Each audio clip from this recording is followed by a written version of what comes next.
بلوچستان کے شہر کلات سے ہمارے گدروشیا پوائنٹ کے نمائندہ نائب اسرار مینگل کی رپورٹ کے مطابق ڈپٹی کمشنر کلات منیر احمد درانی کی زیر صدارت D H C district health committee کا ماہانہ اجلاس منعقد ہوا۔ اجلاس میں additional deputy commissioner Fida Baloch, assistant commissioner Kalat Jahanzeb Baloch, assistant commissioner Mangochar Muhammad Hanif Noorzai, district health officer doctor Nasr Ullah Lango, deputy district health officer doctor Muhammad Iqbal Noorzai, D S M P P H I Mujeeb Baloch, M S district head quarter اسپتال doctor Naseem Lango, deputy district accounts officer Haji Bashir Ahmad نے شرکت کی۔ اجلاس ضلع بھر میں صحت کے شعبے پر تبادلہ خیال کیا گیا۔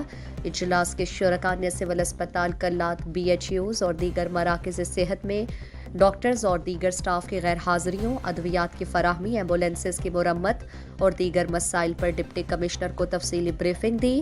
ڈپٹی کمشنر نے کہا کہ صحت کا شعبہ انتہائی اہم ہے، لوگوں کو صحت کی بہترین سہولیات کی فراہمی ہمارا مقصد ہے۔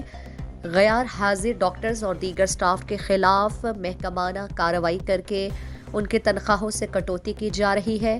سول اسپتال کلات اور بی ایچ یوز میں ادویات کی کمی کو پورا کرنے اور ٹیکنیکل سٹاف کی تعیناتی کے لیے ہر ممکن کوشش کر رہے ہیں۔ ضلع انتظامیہ کلات اور محکمہ صحت کے افسران ایک ٹیم کی حیثیت سے کام کر رہے ہیں۔